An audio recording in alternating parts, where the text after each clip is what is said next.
Hello everyone and welcome to the latest episode of Reliving the Extreme. Nate Maxon here, and just wanted, before I start the show, or officially start the show, just wanted to apologize for some of the audio during this episode. Someone's audio, wherever, somebody's audio, I'm not going to point any fingers, was giving us a bit of an echo with what they were recording on this week. So that being said, there are some parts where you will hear an echo, and there's actually a part of the show that I'm actually cutting out because the echo was way too distracting. Part of my description of one of the matches. So if you hear a jump, that's what that is. Just wanted to let you know the audio this week, not that good. But it's still a great episode of the show. We're discussing the January 30th episode of ECW from 1996. And I also want to remind you before the show starts, if you want to hear the unedited audio of each and every show for $5 a month, you can join us on Patreon at patreon.com/reliving the extreme. Other bonus content there. Plus, we do have a tier at $15 a month where you get everything that we offer. Plus, you get to be a periodical co-host at some point on the show. So if any of that interests you, please check us out on Patreon, patreon.com/reliving the extreme. And you can also check the show out now on YouTube. If you like to listen to your podcast on YouTube, you can go to the WNR Podcast Network page on YouTube. I am posting the shows there now as well. And Actually, I think if you just search Reliving the Extreme on YouTube, it should come up at this point. But if not, like I said, go to WNR Podcast Network on YouTube. And while you're there, subscribe. We appreciate your support.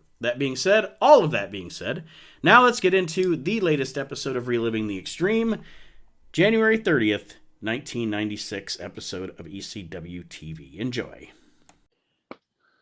Well, this week on Reliving the Extreme, we are discussing the episode of ECW from January the 30th, 1996. Nate Maxon, your host, here with you, along with my brother Aaron. Hello, everybody. And Mr. Slim Pickens, Chad Austin. What's Slim Pickens? Hey, you picked it, Pickens. Well, I have what's going on. There's Francine.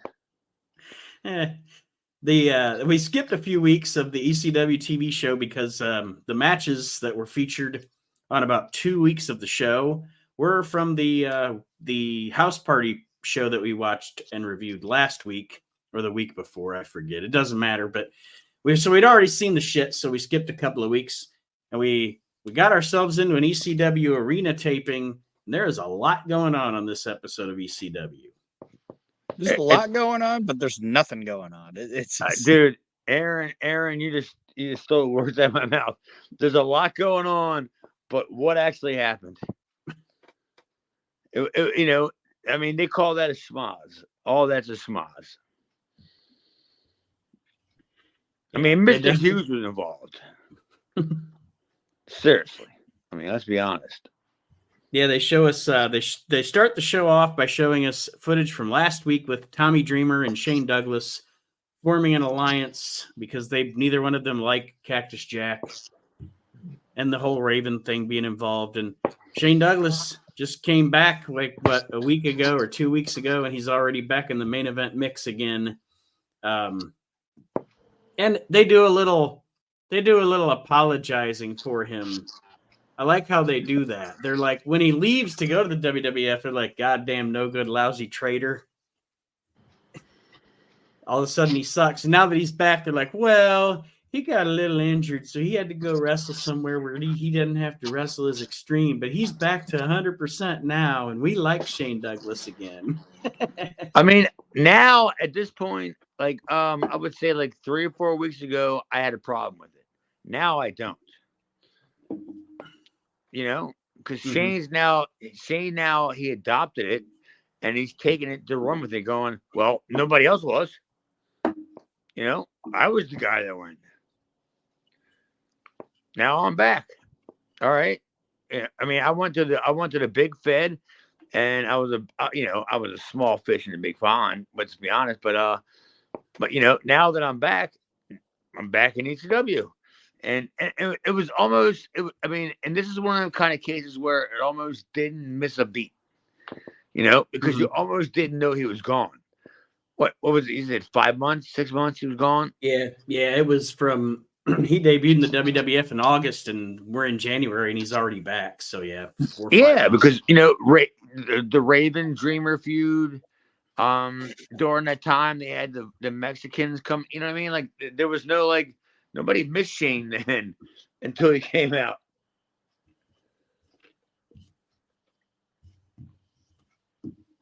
And I mean, it's like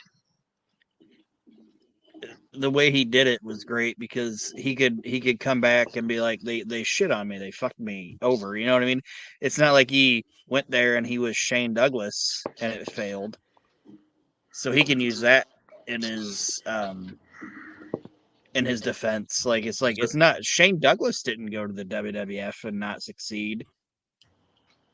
They made me Dean Douglas, and that's what sucked. It wasn't me.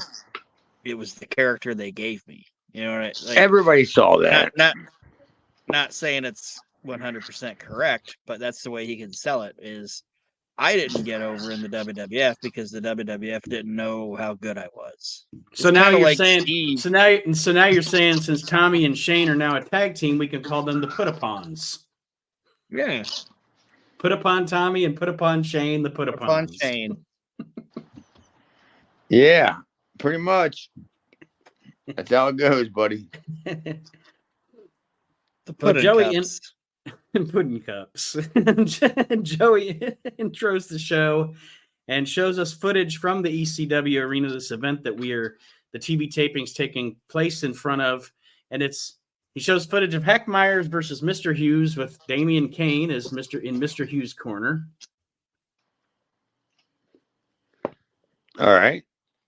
So do you know Damian Kane, Chad? Did you ever work with Damian Kane? Yeah, I worked with Damian Kane a whole lot of times. And I may or may not have asked you this before, but every time I see him, I probably have asked, but every time, he's so sporadic. Every time I see him, I'm like, I wonder if Chad worked with that guy. No, it's not that I worked with him. It's the fact that he had the promoter's license in Pennsylvania.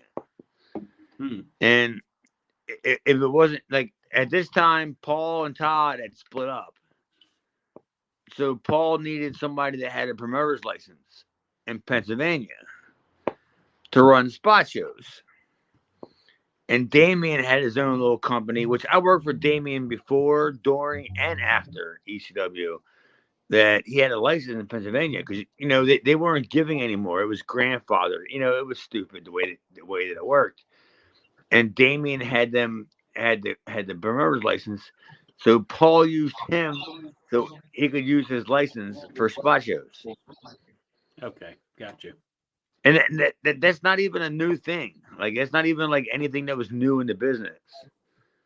Lawler did it 30 years ago. Well, what Vince McMahon Sr. did it with that Phil Zacco guy or whatever? Because didn't he have the license in Pennsylvania that Vince McMahon Sr. used? I think it was Zacco. I just watched a Raw. I'm chronologically watching Raw, and I've gotten a 98. And Cornette is bringing he's in the they're ending that NWA invasion angle they tried to do, and he's bitching about how WWF is screwing the NWA, and he's going to contact his lawyers, and the lawyers are Zackow, Sandow, and Pfeiffer. Well, that's funny. And I was like, yeah, I get that. That's funny shit. Yeah, I mean, at least it's somebody that's been in the fucking office. Yeah. Dude, fuck him, and fuck him. You know what I mean? It's Cornette, dude. What are you gonna do? Dewey, Cheatham, and Howe. That's Paul. That's Paulie's lawyers. Then we get more about real quick. Damian Kane, was he an okay guy to deal with, or was he a douche? No, I always thought he was okay. Because I mean, if we were using Bad Crew, his guys, on our show, then he would use us, our guys, on his show, and it would be the same thing. Like it would be me and Dino, you know, or one of the other top guys that we were trying to push, just trying to get some reps. You know what I mean? Mm-hmm. Like me and Dino didn't need reps. We just wanted to work, but yeah, but he would use other guys for reps. So yeah, it was a working relationship. It was fine. Like I mean, not that I knew anything about it whatsoever, but I've been in the business fucking 33 years, so yeah, I knew what was going on. It was fine. It was cool for us because me and Dino worked. The next thing we see here is Stevie and the Blue Meanie talking about how they're now the fabulous ones, and they do the fabulous Jackie Fargo strut. It's embarrassing. Stupid. I thought it was embarrassing. I don't like Stevie. It's the infancy of what they're about to do. They're going to start doing different shit, and they're going to do some funny stuff down the line. It's like the first thing of them impersonating other gimmicks and Raven giving them the shitty, silly gimmicks to mimic. Obviously, I don't know him as a person, so he could be an awesome, swell guy. But I just don't. I like Blue Meanie, but I don't know why. And I know you are a bit of a fan of him, Aaron. I don't know why Stevie Richards just rubs me the wrong way. I've never enjoyed watching Stevie because he fucking stinks. I don't really. I'll tell you why. Fucking stinks, dude. He was the wrong guy for that fucking angle. Like it should have been me. It should have been me a long time ago. It should have been me, not Stevie. Stevie stinks. He doesn't even know about the fucking fabulous ones. Somebody probably would have had to show him tapes of that shit. I knew it before. Raven did. All right. Well, where do you think fucking Raven got a tape from? Like of course. I could have done that. I should have been that guy. You know that 7 Degrees of Kevin Bacon game? There should be a 7 Degrees of Chad Austin game. Just name anybody in wrestling and you can get back to him in 7 moves to Chad Austin, like the Kevin Bacon thing. Well, I mean, it didn't piss me off at the time, honestly, because I didn't know what was going on because I wasn't keeping a track of what was going on. Mm-hmm. But then now after I watched the show, I'm like, they're all doing my fucking shit. It's all shit that I told fucking Scotty. It's all shit that I told, you know what I mean? What the fuck? You're all doing my shit. I thought like Scotty, like Stevie didn't even know what the fucking Fargo strut was. Like if you watch the fucking video, you see they don't know how you do it. Yeah. They're fucking lame. They're fags. The next thing we see here is a clip of Scorpio beating El Puerto Ricano. Then we get a best thing on the show. Cactus Jack promo alluding to he's starting his pro WWF shtick here, kind of officially this week. Yeah, because he's out. They know it. Well, didn't you miss the Dudleys though? No, they're coming. No, they're coming up still. Then we have quick footage of the end of the Headhunters beating the Bad Crew. The Headhunters are back. I mean, that's the one thing you can say about. That's the one thing you can say about Paul is, at least he knew that his crowd wasn't dumb. You know what I mean? Like it's like, yeah, they know you're out. You know what I mean? So let's just lean into it. You know what I mean? Like, yeah, I'm gonna talk about that more about that in a little bit. But it's like, don't shy away from it, because if you shy away from it, it's gonna be even worse. You know? So it's like, yeah, everybody knows Mick's leaving, so let's just use it to our fucking advantage while he's here. You know, it's actually pretty smart. Yeah, don't acknowledge it.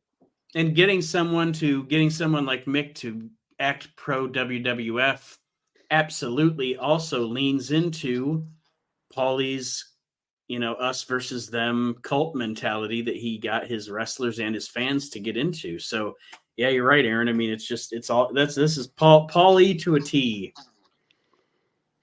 Like if that Cactus Jack character, Mick Foley or whatever, would either not brought it up or tried to go against and how do I say it? Like placate the fans. Like, I love the ECW. It's the greatest place I've ever been.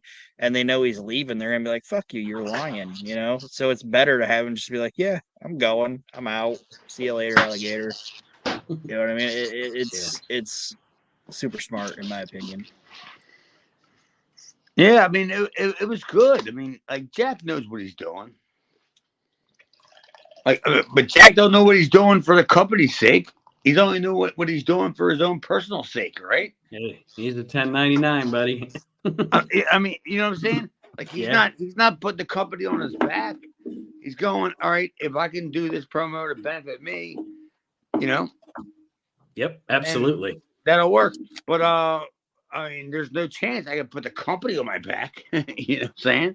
I'm not going to go on CSNBC, you know, and put, you know, ECW, you know, whatever. Fuck no, I ain't doing any of that shit. I like the fact that he sold it. I like the fact that he sold it in the feud with Shane about like saying like you didn't make like because Shane came back and was like, you know, WWF sucks and it's bad and everything. He's like, he sold it as you might have went there and failed, but I'm gonna go there and be successful. Right. Yeah, man, it's not my fault, right?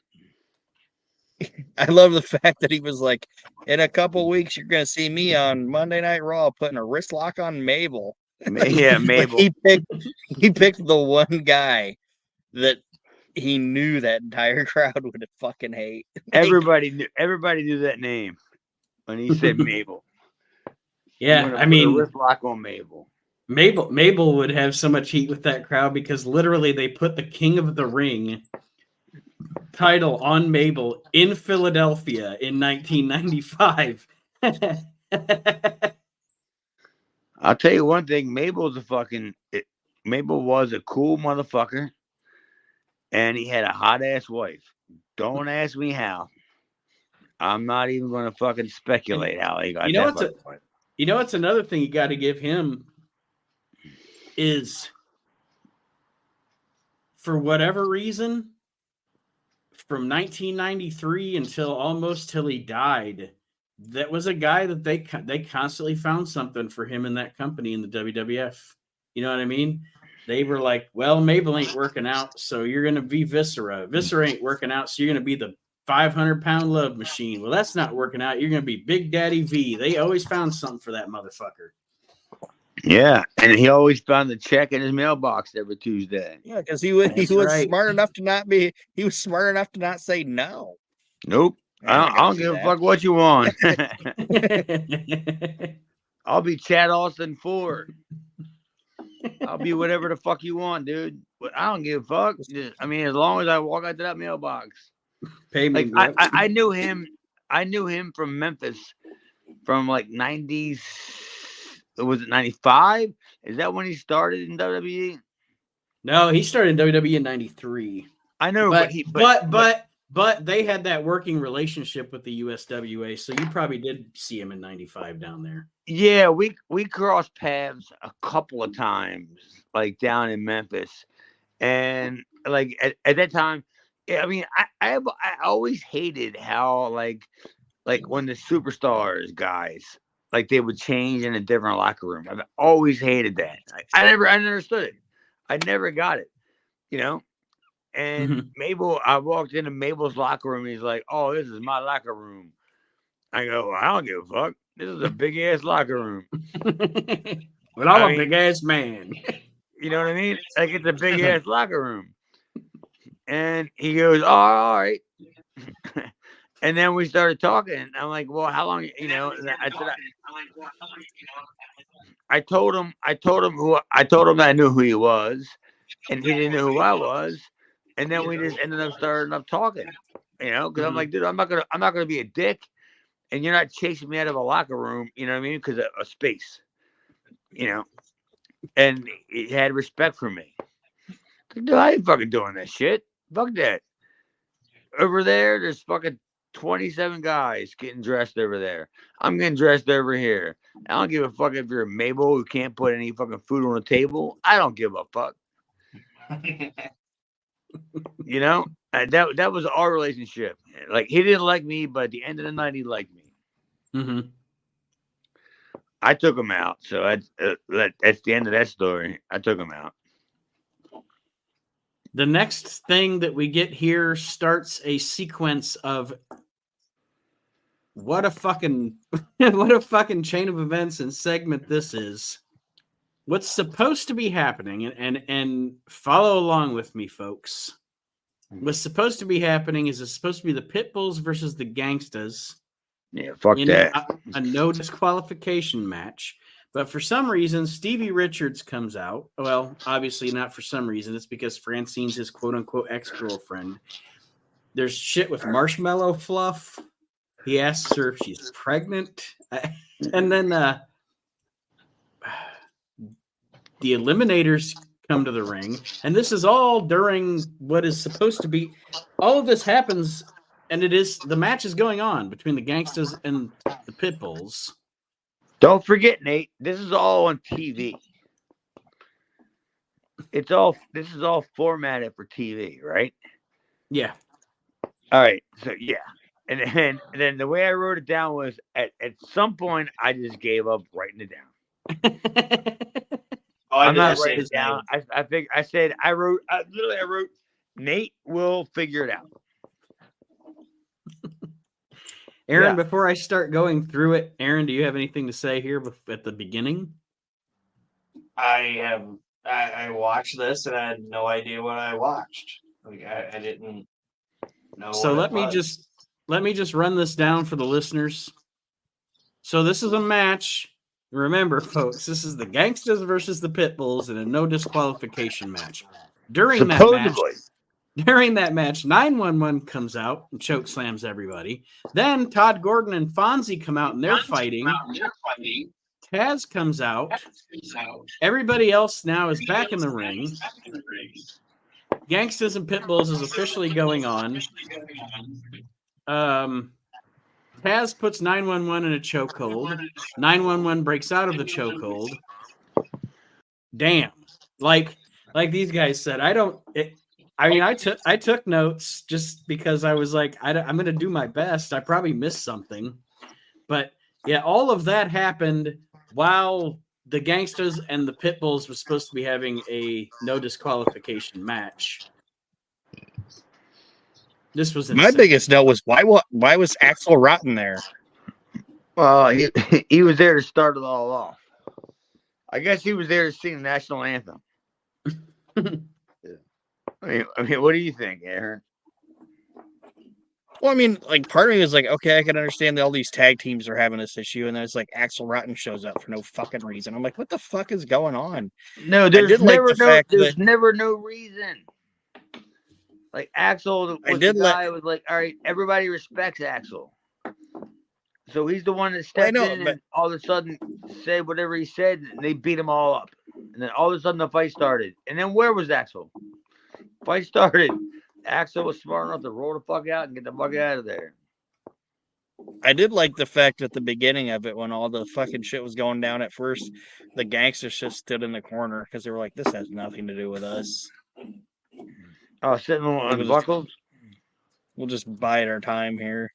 But yeah, it was a big clusterfuck, and it was just, like I said, I was watching it, and I'm like, I don't know what I'm watching. Well, I mean, it's a big schmoz, man. I mean, I don't know what to tell you. It is what it is. I can tell you one thing. Going through all the happenings of that match, running it down the way I did, I realized I need to quit smoking. Why? By the time I was done describing this shit, I was out of breath. Yeah, I guess so, man. Like, I mean, everybody's running fucking. Oh my God, this guy.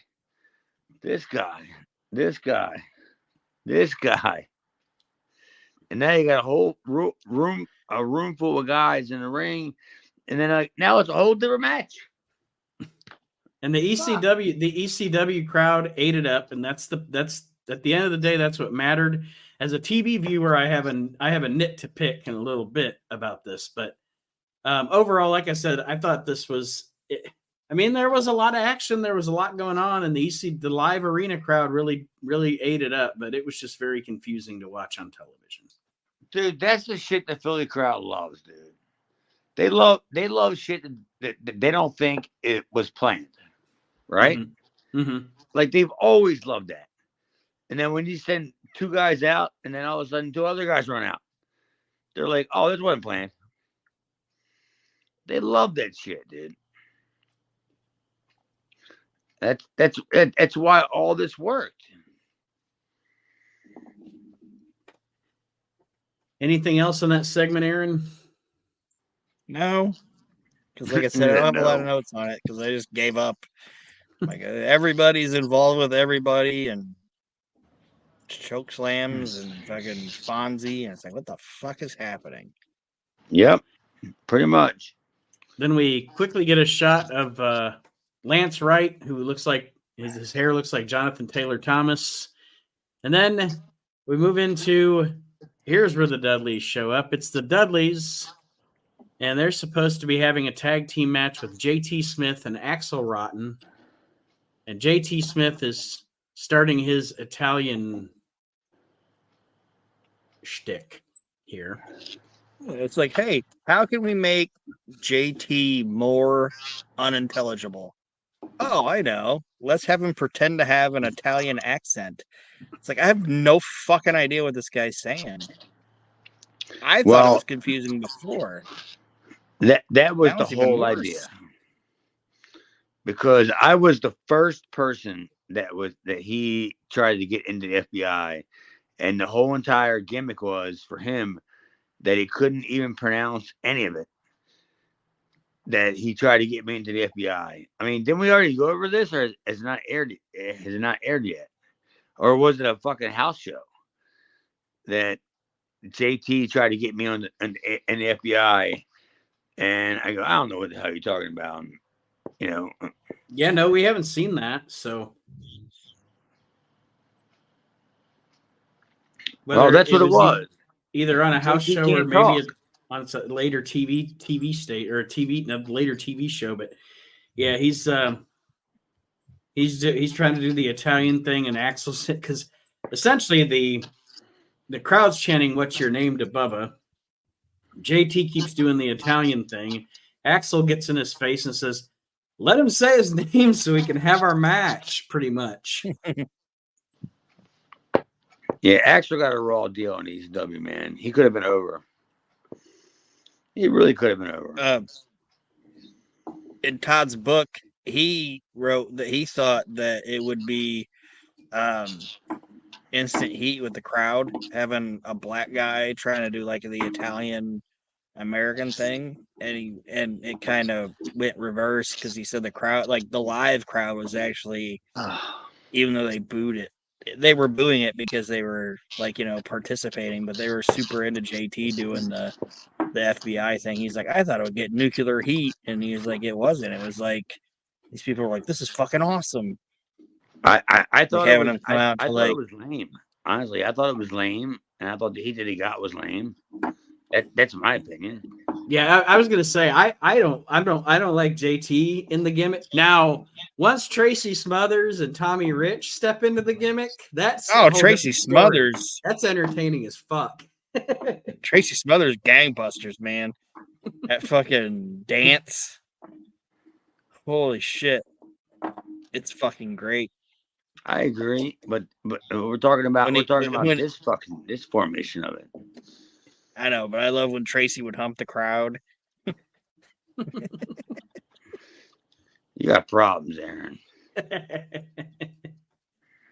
Well, meet and greet wise, and I know meet and greets are whatever, but that's the funnest dude I ever met at a meet and greet was fucking Tracy Smothers. He was fucking fun as fuck. That dude was great. I'm glad you're a big fan of Tracy Smothers. And I'm glad I got to watch him. I like Lord Humongous. Big fan of him. It's the Mask. Yeah, I don't even know who it is. Well, Axel, like I said, Axel gets in JT's face and says, "Let the guy say his name so we can have the match." Then JT winds up decking Axel. Bubba quickly hits a Bubba bomb on JT and pins him. And then Axel and JT are in the ring, and JT gives Axel a low blow. And that's that. Well, that's ECW, man. You know, it's funny you said that, like, and that's that. Well, why'd you team with the guy? You know what I mean? I'm gonna fucking double cross him if he loses. But you know that to me is wrestling, because I always wonder why a guy like Rick McGraw would team up with Steve King. You know what I mean? Mm-hmm. Or you know, a guy like Tito Santana would team up with Jose Luis Rivera, knowing that guy's going to get pinned. Yeah, it's the same. It's the same philosophy. It's the way the wrestling business works. It's like when they had it would be like on a random superstars, it'd be like Bad News Brown teaming with the Brooklyn Brawler. Right. What the fuck are you teaming with the Brooklyn Brawler for? You know he's gonna get pinned. Of course. But that led into an angle, right? Yeah, like a 1 week thing or something like that. Yeah. Yeah, but there's certain guys that it didn't lead into an angle with. So that's the same reason why Stoney Stetson was a bigger name than me teaming with me, or Hot Body at the time was teaming with me. You know, like they didn't like it because they didn't think I was like, what the fuck is this guy doing teaming with me? You know, but it's on a much better level. You know, when you're talking about WWE, about Bad News Brown teaming with fucking, I don't know, pick a fucking name. Well, the next thing here is the nit that I have to pick with ECW, and I get it. Sometimes you show highlights of something that is great because you want people to come to the arena. So I understand the purpose of this. But as a TV viewer, I would, other than that big mess that we watched with the pit bulls and all that fucking shenanigans, I would have much rather watched this Sabu versus RVD match. And we only got like 2 minutes of it cut up. Well, what does that tell you? It tells me in 1996 they were trying to get me to come to the arena to watch it live. But as a TV viewer today, I'm like, boo, I want to watch this instead of that fucking mess I just watched 15 minutes of 10 minutes ago. My thing is, like, when I watched it, like you guys did or whatever, clip wise, they don't show you the finish. Like they show you Sabu doing that fucking insane moonsault through the table into the crowd or whatever. Obviously, I'm pretty sure Sabu probably beat Rob Van Dam. I think he didn't want to put that on TV because I think he probably didn't know, he being Paul, probably didn't know what he had in Rob when he signed him, and then watched the guy and was like, oh fuck, I don't want, like, the first time you see Sabu versus Rob loses. You know what I mean? So it's like, let's just show him what these guys can do together, but not a finish. Well, I kind of agree. If that makes sense. I kind of agree because I do know what what Paul thought that he had in Rob. I just didn't think Paul knew that. Wow, you're gonna do all that? Okay, that's fucking great. Like, $550, whatever it cost him. Plus airfare. Oh shit. Okay, buddy. Have fun. I just think, like I said, I don't think second match on TV that he wanted to show Rob getting beat, even though it was by Sabu, who's like the Undertaker of ECW. Of course he didn't. That's what I think. But that moonsault through that fucking table into that crowd. I saw it the same way you did, Aaron. I said, oh, well, you didn't see Rob get beat. So did Rob really lose that match? Oh, yeah, you never saw him get beat. I thought that was best for business for Rob. Yes, of course it was. Paul didn't know what fucking Rob Van Dam was going to be. You know what I mean? Mm-hmm. Yeah. I mean, he's probably one of the guys that I probably gave Paul tapes to. I mean, we can do a whole other show on fucking guys that I gave Paul. Sabu probably did it, but like Jericho was the guy that I gave tapes to that Paul didn't know, and I gave tapes. I gave tapes of Paul to everybody: Rob Van Dam, Scotty Flamingo. You know, I gave tapes to Paul for everybody, and it's not saying that Paul wasn't original enough to figure out, characters for anybody. It was that like I gave him tapes like you don't know what this guy's doing somewhere else, Mm-hmm. Mm-hmm. So how are you going to figure out how to use him? And I'll go to my grave. I'll go to my grave saying that that I gave Paul, like Chris Jericho to this day fucking thanks me for giving me this job at ECW. Like me and Jericho are buddies now. At least every time he comes to Baltimore. The next match on this show is Cactus Jack and Mikey Whipwreck, the ECW Tag Team Champions, against Shane Douglas and Tommy Dreamer. And essentially the story of this match is that Mikey's pretty much a victim of circumstance in this whole scenario because Douglas and Dreamer both have an issue with Cactus Jack. Mikey doesn't even want to be teaming with Cactus Jack. Cactus Jack pretty much just said, I'm your tag championship partner, and here we go. And poor Mikey's just in the middle of all this. I actually like the story of the match because Tommy and Shane are like, we don't want to hurt the kid. You know what I mean? Like, we're not going to fuck him up, but we'll fuck Cactus up when we get the chance. Mikey doesn't want to be there, but Mikey is no longer... I don't want to say no longer, but he's starting to mature as a wrestler. Like before, he would want to give the belts back. You know what I mean? Like, I don't want this now. I'm getting beat up. This sucks, but he's getting success. So now he wants to keep the championship. And it's like a layered story in a match. I enjoyed the match. I don't have a lot of notes on it just because I like watching it. I thought it was funny at the beginning before the match starts. The ECW crowd was singing "Hit the Road, Jack"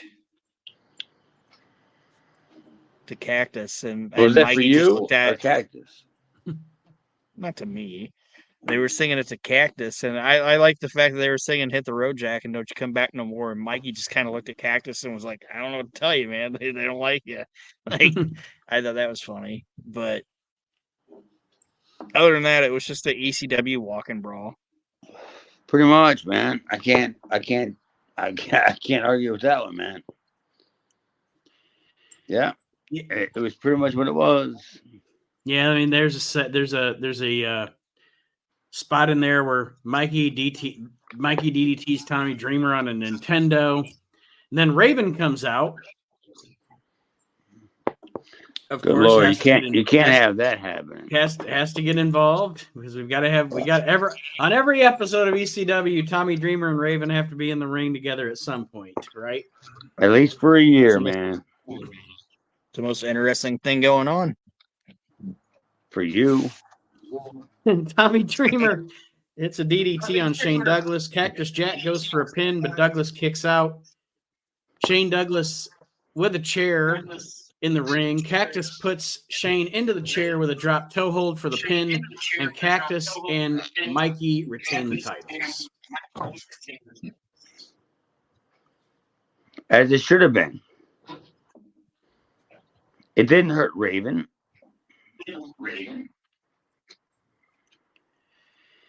You know, it didn't hurt any of his flock. It didn't hurt any of that nonsense. It was like, oh my God, Mikey got a quick 1, 2, 3.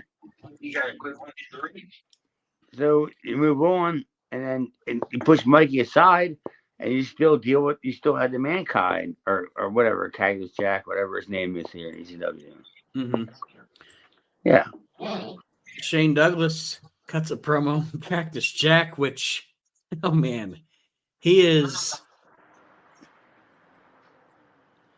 Is that where he walks to the locker room and just walks through the locker room?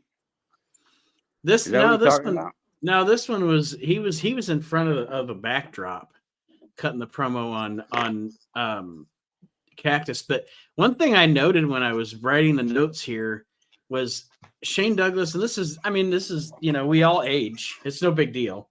But Shane Douglas is crazy because at this you look at him at this point, and he still looks young and healthy.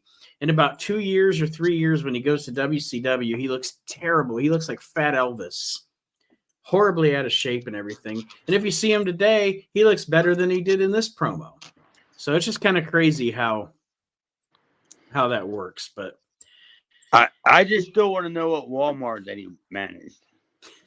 maybe that was it. Maybe getting out of wrestling and into retail actually helped somebody. I mean, I want to know what number he got some health insurance. I'm Shane Douglas, 1634. Don't fuck with me. After the Douglas promo on Cactus Jack, Joey Styles kind of gives us a synopsis of the heat, the tension that's going on with Sandman and Woman, obviously, because Woman's about to make her way to WCW. And then the match that we have is Sandman versus Raven for the ECW title. Raven now has Kimona Wanalea in his corner.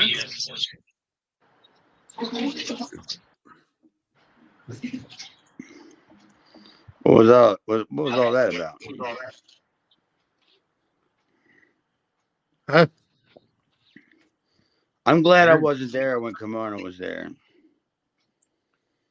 Because I was single then. I think she was 17. I don't give a fuck. I mean, if you're in ECW arena and you're getting in that ring, you're fucking old enough. Yeah, all laws go out of the fucking window.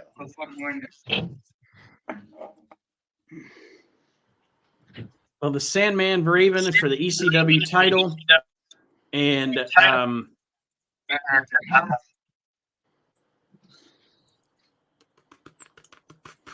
let me get my notes together here, or get my thoughts together. All right, because there's always so much going on in these fucking matches, it's hard to take notes. All right. I put lots of shenanigans. Dreamer comes in. Cactus comes in. DDT Sandman. Cactus and Dreamer fight. Cactus misses a leg drop. DDT on the chair. Raven is champ. So Sandman loses the ECW championship to Raven. Aaron, I should have ran. Anything else? Yeah, everybody gets to run in. Fucking me and this is me and Donnie Allen in the back arguing with each other. Like, who's gonna run in next? Me or you, Donnie? And Donnie would have said, "No, it's all you. Here's my tape of my music." Yeah, I mean, like you said, everybody ran in. The story they were trying to tell, and Joey did a good job in commentary, was the fact that Sandman was distracted by the fact that they told it in a good way, because they were like, they technically didn't say Woman was leaving ECW. They said she was just wanting to expand her Good point. faction or whatever, and was going to branch out to WCW. And where I was saying, like, I think Paulie knew what these other companies were thinking. Obviously, also because Kevin was booking WCW.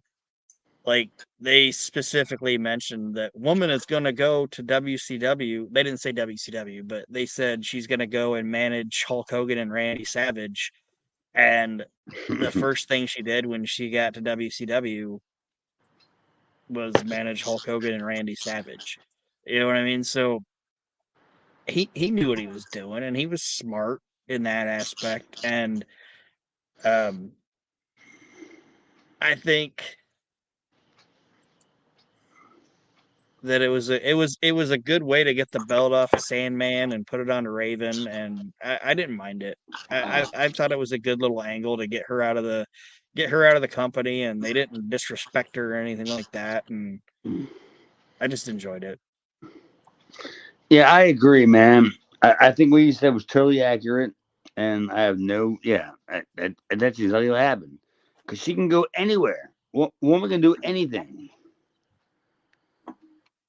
All right? Yep. I mean, she's not, I mean, no company's not going to fucking hire a woman. Whether Kevin's there or not. And like I said, I know a lot of times, sometimes in ECW, they'd shit on guys or whatever, and they were leaving, but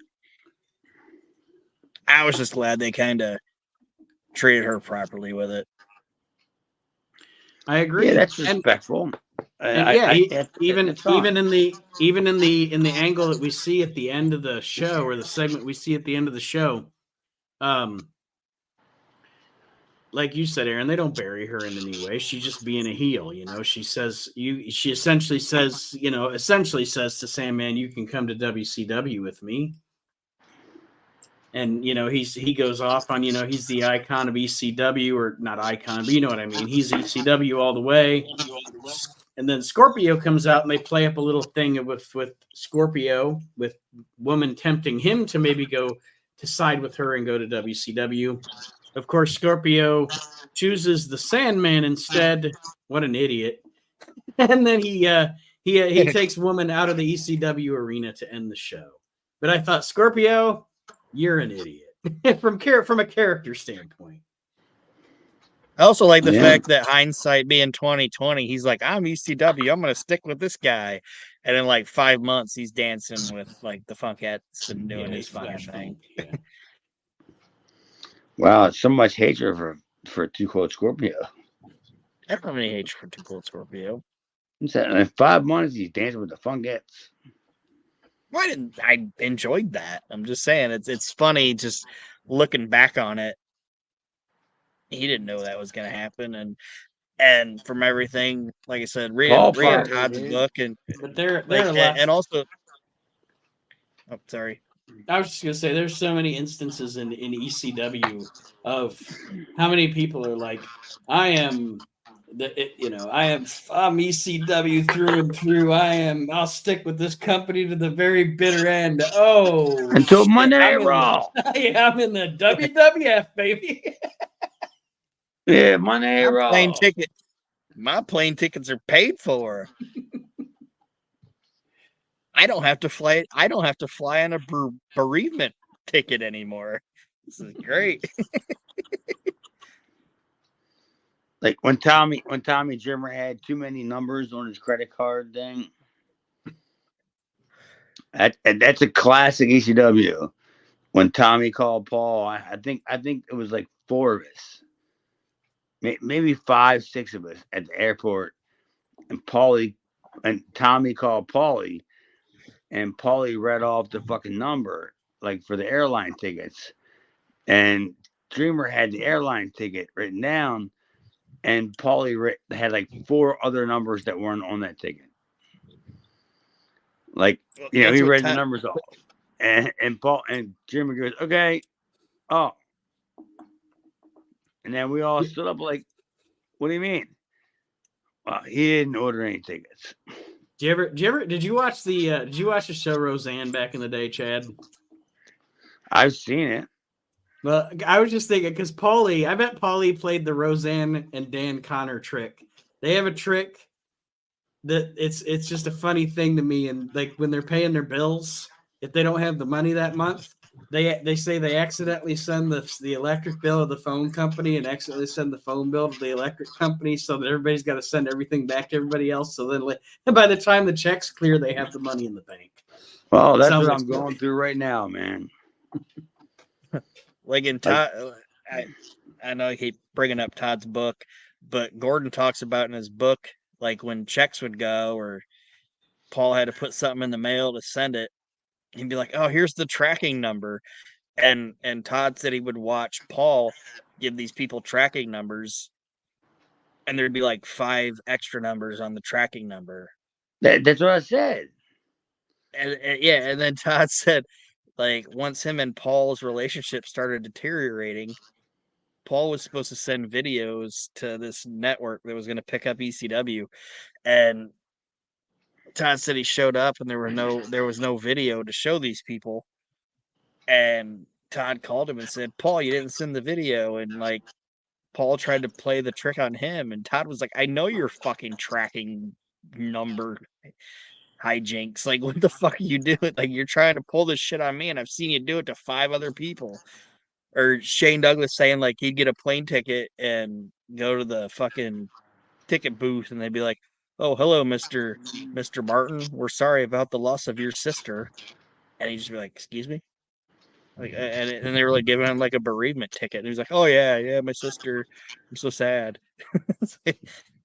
Hey, welcome to ECW, buddy. That's ECW. All right, are we wrapping this up?